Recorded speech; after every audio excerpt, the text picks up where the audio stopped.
दिल्ली के राम मनोहर लोहिया अस्पताल में 7 मई 2025 को आयोजित ऑपरेशन अभ्यास के तहत एक मॉक ड्रिल का आयोजन किया गया।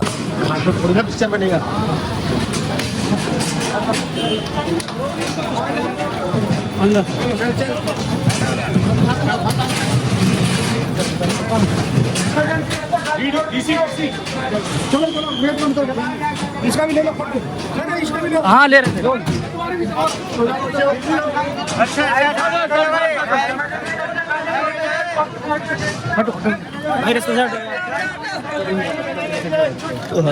भाई एक और आ गई इधर से।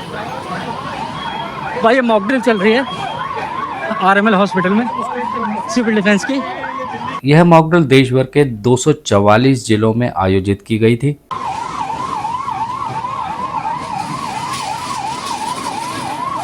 जिसका उद्देश्य नागरिकों को आपातकालीन परिस्थिति में तैयार करना था।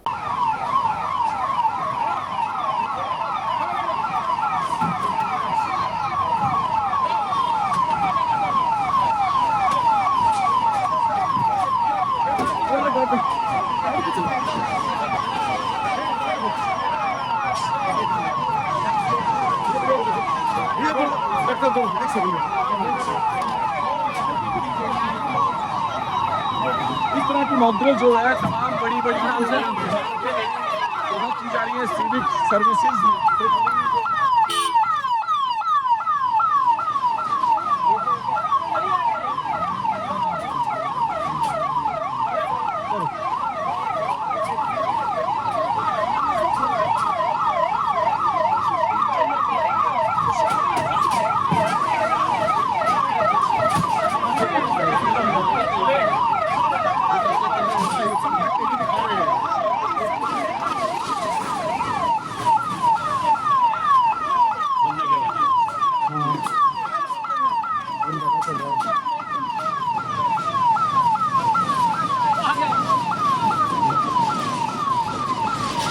चलो चलो चलो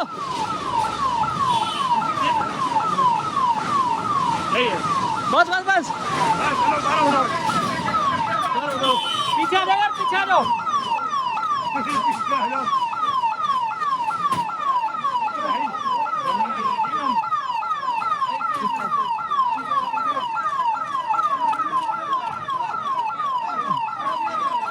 चलो ले लो ले लो ले लो चलो जाना नहीं करवा दी।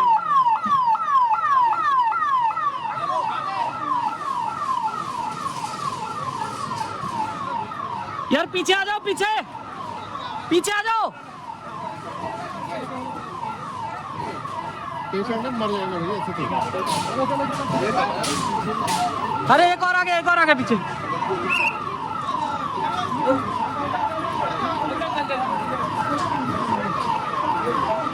इस मॉक ड्रिल का एक उद्देश्य किसी भी तरह की एयर स्ट्राइक की संभावना से बचने के लिए नागरिकों को पूरी तरह से तैयार करने का भी था। यही था।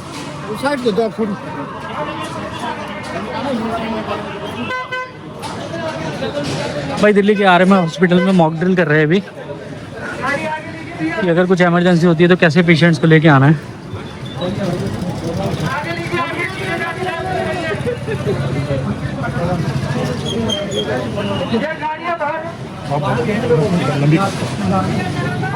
रास्ते से आगे लीजिए, आगे लीजिए गाड़ियां। अरे आगे बढ़ो, पीछे आगे लो, आगे भैया चलो ना पीछे से आगे लो यार, रास्ते में कोई खड़ा नहीं होगा, आगे लीजिए।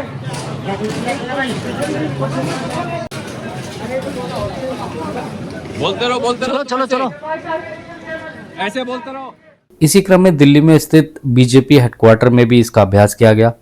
इसकी ट्रेनिंग दी गई कि किसी भी हालात में आप किसी इंसान को कैसे सीपीआर दे सकते हैं और कैसे किसी भी एयर स्ट्राइक में या किसी भी आग लगने की परिस्थिति में आपको कैसे बचना है और अपने साथी का कैसे सहयोग करना है। चलिए जानते हैं कि आपातकालीन स्थिति में हमें करना क्या है। 8 जिसे बोलते हैं हम हिंदी में, 8 जहाँ छुपने की जगह हो वहां पे जाके हमें सेफ जगह खड़ा होना है और अपने साथी को भी बताना है, या कोई लीड लगा के बैठा है या कोई हेडफोन लगा के बैठा है तो उसे बताना है कि हूटर बजा है, प्लीज आप चले और सेफ जगह पे खड़े हो। सबसे पहला ये कि हूटर को इग्नोर नहीं करना है। दूसरा ये कि हमें घबराना नहीं है, पैनिक नहीं होना है किसी भी हालत में। किसी भी हालत में हमें पैनिक नहीं होना है, संतुष्टि से, आराम से, धैर्य से हमें काम करना है।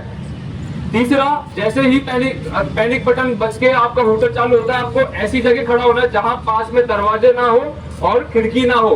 कई बार होता है कि बम ब्लास्ट होने से या मिसाइल गिरने से खिड़कियों के कांच टूटते हैं और वो शरीर पे चुभ जाता है, इसलिए आप खिड़की को और गेट को अवॉइड करके साइड में खड़े हो। जैसे ही आपको लगा कि अभी थोड़ा कंफर्टेबल फील है कि हम इतना सेफ है कि ना हमारे पास खिड़की है ना गेट है, इस कंडीशन में आपको लिफ्ट यूज नहीं करनी है।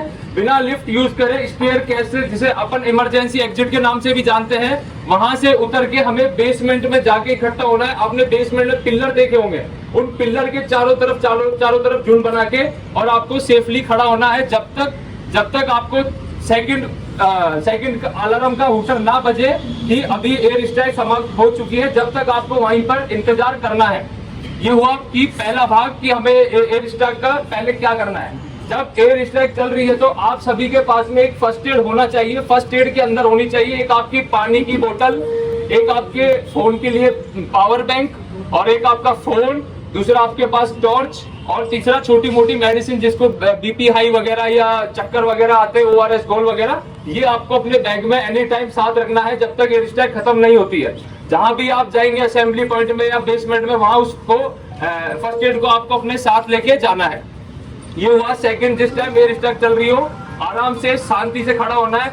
जैसे अभी आप इसके अंदर हैं तो आप जाएंगे बेसमेंट में।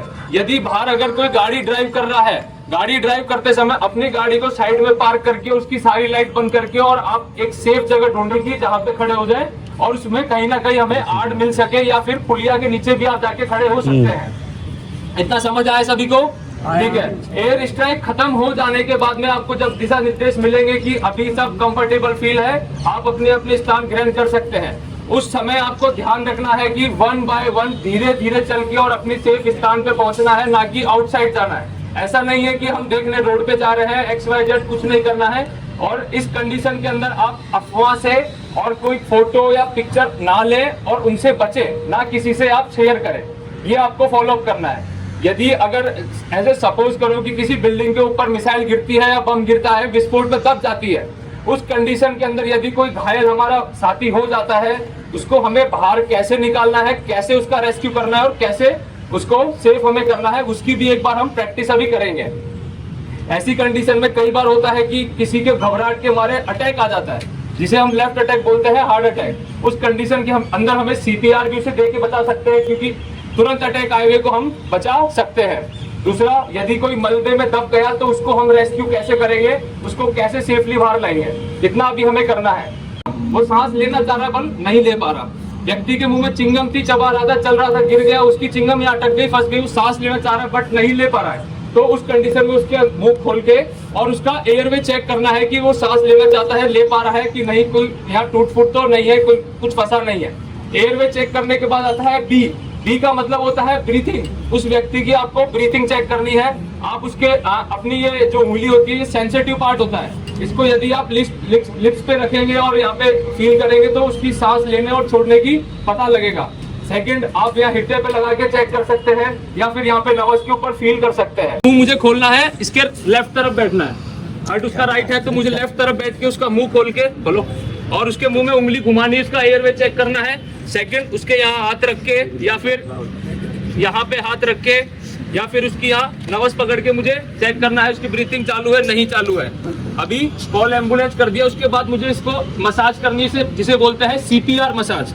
इसके राइट तरफ घुटना रखा और ये पोजीशन लेने के बाद राइट हैंड को लेफ्ट हैंड से लॉक करने के बाद उसके चेस्ट पे रखना है। अब मैटर करता है कि हमें हाथ कहाँ रखना है। आपके जो ये लंग्स होते हैं, ये 2 लंग्स छोड़ने हैं, फेफड़े 2 लंग्स छोड़ने के बाद तीसरा फेफड़ा है, उसके ऊपर हल्का राइट में आपको ये हाथ को इस तरह रखना है। ये यहाँ इस तरह रखने के बाद में आपका ध्यान रखना है कि ये एल्बो फोल्ड ना हो। जिस टाइम आपको पुश करना है ये इस तरह फोल्ड ना हो, फोल्ड होगी तो आपका प्रेशर नहीं लग पाएगा। प्रेशर इतना लगाना है, 1 मिनट के अंदर 100 से 120 बार पुश करना है। यदि 18 साल से बड़ा है तो कम से कम 3 से 5 इंच तक डीप करना है। उसका लंग्स टूट जाए, फेफड़ा टूट जाए, कोई दिक्कत नहीं है, जुड़ जाएगा। यदि उसकी सांसें चालू हो गई तो वो सब कुछ रिकवर कर सकता है। इसलिए पुश करते समय नहीं सोचना है कि नहीं ज्यादा दब जाएगा। कम से कम 3 से 5 इंच तक उसको डीप पुश करना है। 1 मिनट में 100 से 120 बार इस तरह, 1 2 3 4 100 120 इस तरह जोर जोर से उसको पुश करना है। अगले को भी तैयार रखना है, क्योंकि ये प्रक्रिया एक व्यक्ति लगातार नहीं कर सकता। ये जब तक करनी है जब तक आपके पास एम्बुलेंस अवेलेबल नहीं हो जाए। उसको अपने मुंह से सांस देनी है इस तरह, जैसे मैंने पुश किया 28 29 30, मुंह खोल के और उसके मुंह में सांस देनी है, जिससे कि उसकी जो ये नली है यहाँ तक सांस पहुँच सके।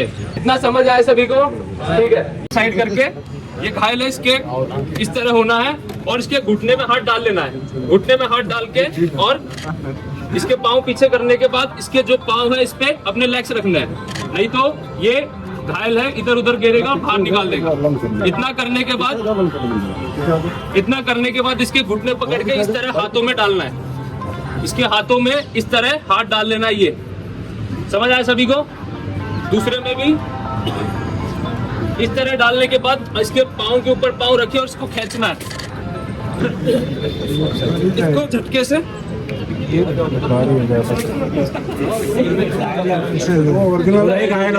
दाब देना है। उसके बाद इसका राइट जो हैंड है छोड़ दो, अपना राइट हैंड फ्री करो और आँख खोल लो। अपने राइट हैंड से इसका हैंड पकड़ के इसकी कलाई ग्रिप करो। यदि उंगली से आप ग्रिप करके रखेंगे तो कहीं ना कहीं ये मूव करके निकल जाएगी। इसकी कलाई ग्रिप करके और अपनी गर्दन के इस तरफ डालो और राइट हैंड को इसकी जांघ यानी थाइस के नीचे डाल के और राइट जो आपका हैंड था कैरी कर लो। एक हाथ आपको गेट खोलने के लिए आसानी रहेगी। ऐसे कोई पर्दा आ जाएगा या गेट आ जाएगा तो उसको आप खोल के धक्का देके आराम से इसको लाके नीचे और इसी तरह से आप वापस लेटा सकते हैं। आगे खोल लो, ठीक है, उठाओ इसको रंग से नीचे और नीचे नीचे थोड़ा हल्का नीचे डाउन, बस इधर घुमा तो फेस, इधर घुमाओ, फेस इधर हमारे तरफ घुमा, थोड़ा आगे ले आओ, आगे ले आओ। हाँ आगे ले आओ, घुमाओ इनको गोल गोल। अरे इधर आओ ना, इधर यूं गोल घूमो। आप किसी को भी सेफली यदि ऊपर रह गया है, दब गया है, तो उसको नीचे तक आप ऐसे सेफ लाके एम्बुलेंस में बैठा के उसका इलाज आप करवा सकते हैं। आप सभी को पता होगा कि जब कोई भी इमरजेंसी होती है, जैसे आग लग गई या बम ब्लास्ट हो गया, तो उस कंडीशन के अंदर इलेक्ट्रिसिटी जो पावर होती है ऑटोमेटिक काट दी जाती है सरकार द्वारा। तो हमें टेंशन लेने की जरूरत नहीं है। जब इलेक्ट्रिसिटी पावर ऑफ है तो हम एक्सटिंग्विशर को आराम से यूज कर सकते हैं। हमें बिजली के करंट का लगने का झटका नहीं है, बट बिजली से इतना व्यवहार नहीं निभाना है कि वो हमें अर्थिंग फेंक दे, क्योंकि बिजली में एक अर्थिंग का तार भी होता है, वो भी कई बार करंट मार देता है। दूरी बना के इसको यूज करने का मेथड है सिंपली पास, PASS। पी का मतलब होता है पुल द सेफ्टी पिन। आप में इसमें आप सभी को इसमें ये पिन दिख रही होगी, इसे बोलते हैं सेफ्टी पिन। जब तक ये पिन इसमें लगी है आप इसको यूज नहीं कर सकते, जितना चाहे मन दबा लो ये नहीं दबेगा। इस पिन को पुल करना है, बाहर निकालना है। इस पिन को बाहर निकालने से पहले इसके ऊपर बेल्ट लगा है येलो कलर का, इसको तोड़ना है आराम से। पिन बाहर निकालने के बाद एम लेना है कि आग लगी कहाँ है। जहां कहीं आग लगी है इसको बोलते हैं, अपन सरल भाषा में बोले तो पाइप भी से बोल सकते हैं, वैसे इसे बोलते हैं नोजल। आप आराम से एम ले, अपना लेफ्ट पांव आगे रख के, जहां कहीं आग लगी है, सर नहीं फायर करूंगा, सर नहीं करूंगा सर, ओनली डेमो। तो इसको एम ले और इसको सेकंड एस, जो फर्स्ट एस आता है, इसका एस का मतलब होता है स्विच द हैंडल या स्विच द लीवर। इसे आप हैंडल से भी जान सकते हैं और इसका लीवर से भी जान सकते हैं। इसको आपको स्विच करना है, यानी प्रेस करते हुए सेकंड जो ऐसा आता है उसको मतलब swipe side right and left. उसको राइट और लेफ्ट इसको प्रेस करते हुए करना है। जहां जहां आपको आग का कण दिखे वहां आपको ये सिलेंडर पहुंचाना है। जैसे एक व्यक्ति ने ये यूज किया और ये खत्म हो गया, तो इस खत्म होने के बाद इसको ऐसे लेटा देना है, इससे मेरा जो दूसरा साथी यूज करना चाहता है वो उसके अंदर दिमाग ना लगाए। अंधेरे के अंदर नहीं दिखता है कि ये खाली है या भरा है।